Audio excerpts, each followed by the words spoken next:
السلام علیکم ورحمۃ اللہ وبرکاتہ۔ آج ہماری بزم محبان اردو نظم و نثر کی دوسری نشست ہے۔ ہم آپ کو خوش آمدید کہتے ہیں۔ آج کے نفسا نفسی کے دور میں اردو کی خدمت کے لیے اس طرز کا چینل بنانے پر میں آپ حضرات کی کاوشوں کو خراج تحسین پیش کرتا ہوں اور دعا گو ہوں کہ یہ چینل اردو زبان کے لیے اچھا ثابت ہو۔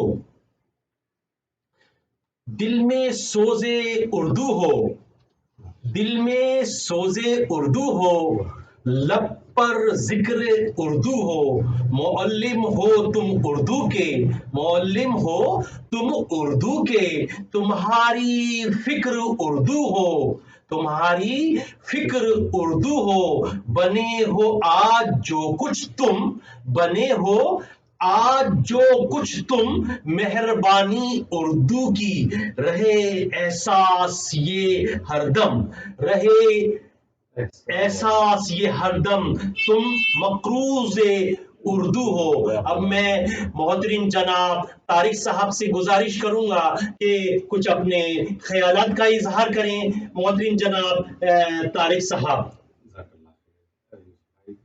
الحمدللہ رب العالمین، انتہائی مسرت اور انبساط کا موقع ہے۔ الحمدللہ ہمارا شعر و سفر کا سفر جاری ساری ہے۔ الحمدللہ اور لوگ اس سے وابستہ ہو رہے ہیں۔ میں اتنی بات کر کے ایک غزل کے چند اشعار پیش کرنا چاہتا ہوں۔ سبحان اللہ، ماشاء اللہ۔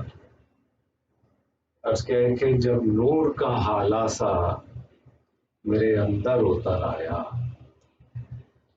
جب نور کا حالہ سا میرے اندر اتر آیا، مجھ میں پھر ایک روز قلندر اتر آیا۔ واہ صحیح بات، واہ صحیح، بہت اچھے۔ مجھ میں پھر ایک روز قلندر اتر آیا، واہ واہ۔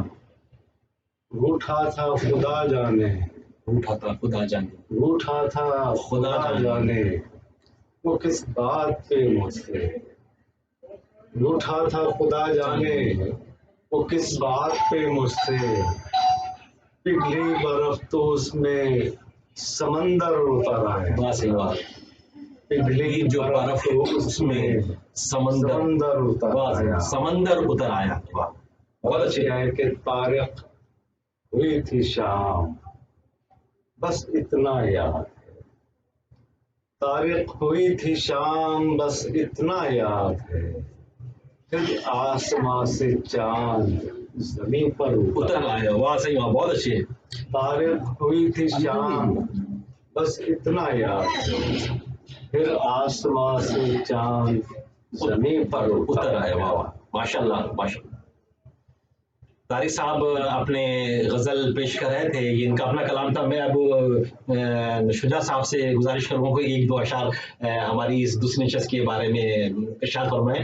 محترم جناب شجاع صاحب۔ کچھ بھی آپ اس حوالے سے کوئی بھی شعر، کوئی بھی بات آپ موقع کی مناسبت سے سر کٹا سر جھکا چھوٹ گئے اقربا، سر کٹا سر جھکا چھوٹ گئے اقربا، پھر بھی مجھ سے کہتے ہیں یہ اہل چمن، یہ چمن ہے ہمارا تمہارا نہیں، یہ چمن ہے ہمارا تمہارا نہیں، بات ہوتی گلوں تک تو سہ لیتے ہم، اب تو کانٹوں پہ بھی حق ہمارا نہیں۔